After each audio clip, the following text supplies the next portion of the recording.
Good morning, students. This is Mrs. Cheney.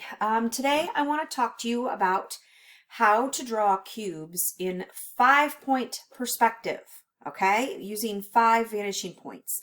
Let's do a quick little review. 1-point perspective, okay, is when you have yourself a horizon line or an eye level line, okay, and you have yourself a vanishing point. Then over to the left, you spend some time drawing yourself a square.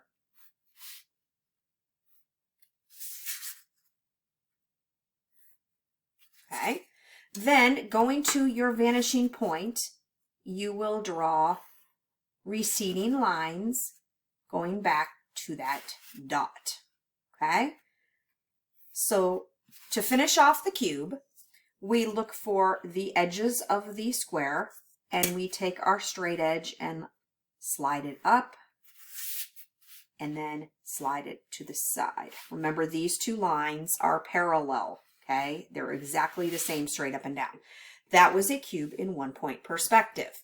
A cube in 2-point perspective, you start with an eye level line and you have 2 vanishing points, but instead of starting with a square, you start with a line, okay?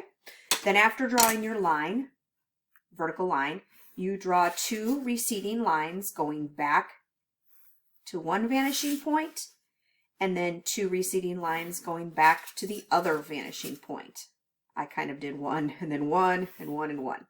So in other words, I have 2 going back to 1 dot and 2 going back to the other dot. Now, we need 2 parallel lines as well to determine the width of our cube. And remember now, instead of looking at the front of the cube, you're looking at the corner of the cube. And now for the top surface, you crisscross. So I have this corner goes to the vanishing point to the left, and this one goes to the vanishing point to the right. And that is our cube in 2-point perspective. So here's the top of the cube, and then your 2 sides. All right? So those are cubes in 1-point and 2-point perspective. Now I want to show you 5-point perspective. Now, in order to do this, hang on a minute, I got to straighten out my paper.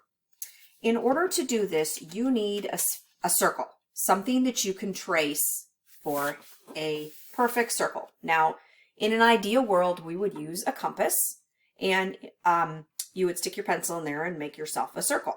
But of course, you could grab something laying around your house as well. Like here's a roll of tape. I could trace the inside of the roll. I don't want to trace the outside because the edges of the tape might be bumpy. Here is a can of tuna from my pantry. We could use that and trace it. Eraser. We could use a lid of some sort of container, like sour cream. This happens to say goat cheese, yuck, that I got at Aldi. So you're going to find something that you can trace, okay? I'm going to use my tuna can, and I'm going to trace myself a circle. And you're thinking to yourself, 5-point perspective with a circle. Interesting. I want my lighting to be a little better. I think it's a little better for you to see. Okay, you also need a ruler. Now, this ruler has inches on one side. It's full of paint. And millimeters or centimeters on the other side. You do not necessarily need a ruler. If you don't have one, you could use a piece of cardboard. I cut this out of the back of a legal pad. I'm going to make it into a ruler really quick. Let me get some scrap paper. So, Cheney's ruler. Now, to be accurate, we probably should make our increments on here by holding up to another ruler. But of course, if you don't have a ruler, you can't do that, right? So let's try to I'm going to use the width of my finger. And every time I put my finger down, I'm going to draw myself another little mark. Okay? That's what I am happy using for my increments. Okay? I'm guessing that these are probably about a 1/2 inch in width. So if you are stuck at home with no ruler, you could do something like that. To be even more accurate, you could draw one, trace your line, and then slide it over. Hey, I'm pretty good. To create your increments that way. okay, so that you'd know they would be the same. So there's my little homemade ruler, and mine have about 1/2 inch marks on them. Now back to our circle, okay? My can of tuna is about, gosh, I don't know, 3-4 inches across in diameter, depending on what you use. If you use a Cool Whip container, you'd have a bigger circle. If you use something like a bottle cap, that would be way too small. You want something at least the size of the palm of your hand, okay? We're going to guess where the middle would be. I'm going to guess it's right there.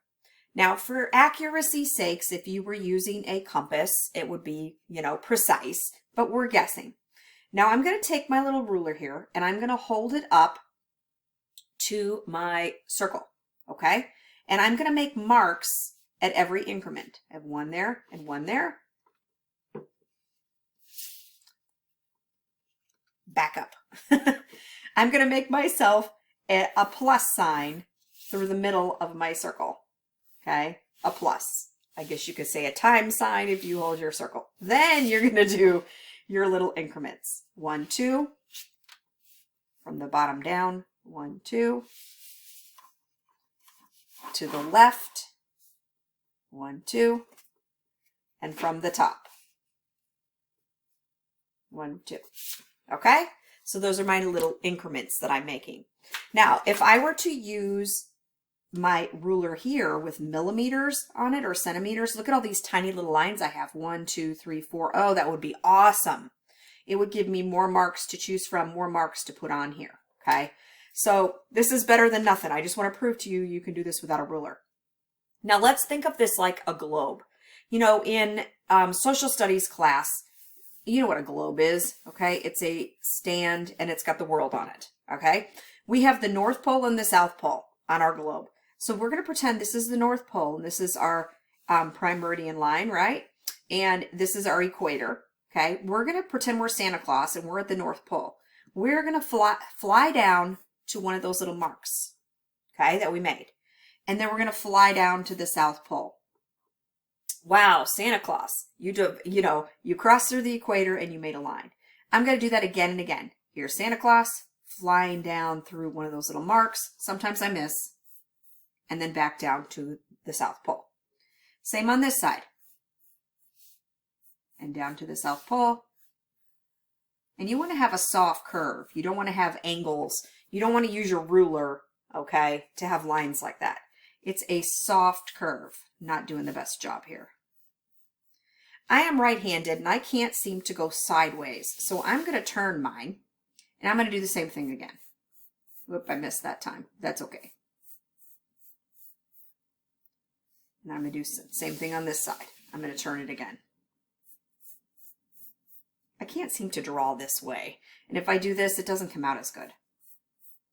You know, you got to do what works for you. Okay, so now we have a sphere, and it looks as if a checkerboard is like wrapping around the sphere, right? That's our main goal here. Now, what you're going to do is choose a square over to the side. You're seeing a square. Remember when we did perspective, we started with a square, right? In 1-point perspective. Look, here's a square right here. To draw this square, this was drawn by using the dots at the bottom and the top and the 2 sides. So I used 4 of my vanishing points, if you want to think of it that way. Our 5th point is right here in the middle. We're going to grab our ruler and we're going to make some lines going down in space. And now, if we continue this, here, sliding down to here, we have, it looks like a cube popping off of the surface of this checkerboard globe. I don't know if you can see that. That is how you draw a cube in 2-point perspective. Now, we're going to springboard off of this to do our project. I want you to create some spheres that look like a checkerboard is wrapped around it. You do not have to have these little cubes popping off the sides, but I do want to see the checkerboard. So let's find the middle. I'm going to use my ruler this time. I'm going to draw my little plus sign through it. I went a little bigger on this one. Okay. And then I'm going to use my little centimeters on here. 1, 2, 3, 4, 5.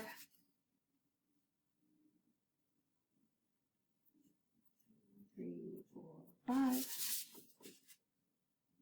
1, 2, 3, 4, 5. I can't get my ruler under the camera. I'm lined up with the 5. 2, 3, 4, 5. Okay. And then I draw my lines from the top every single time to the bottom every single time. You will get the hang of this.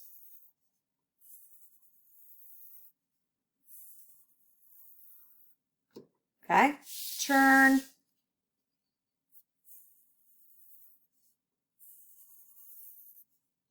So in other words, you are creating an optical illusion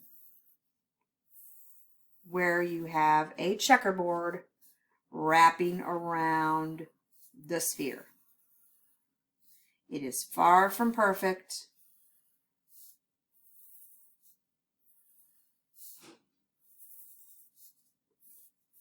But it's close enough. Okay? I'm going to turn this way so I can be a little more accurate.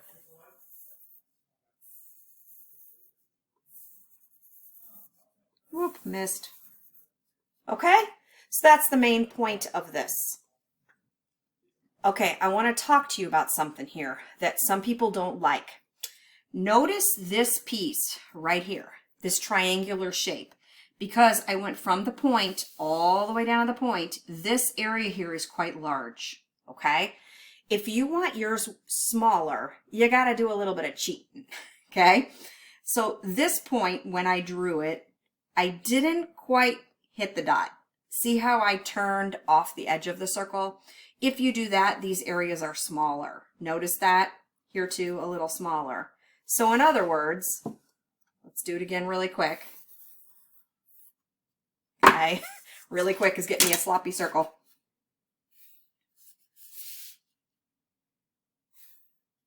Okay, let's do some increments. 3, 1, 2, 3, 1, 2, 3, not even measuring. Okay, and as I go from the top to the bottom, now I'm going to go through a dot and not quite go to the point. Does that make sense? So I should go to do the same up here. It's more of a stagger over a little before you draw your curve.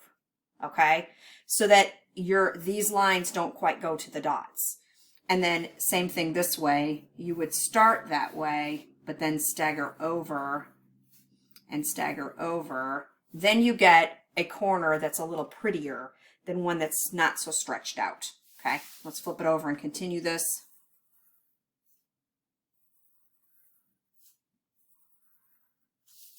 Some people like this look a little bit better.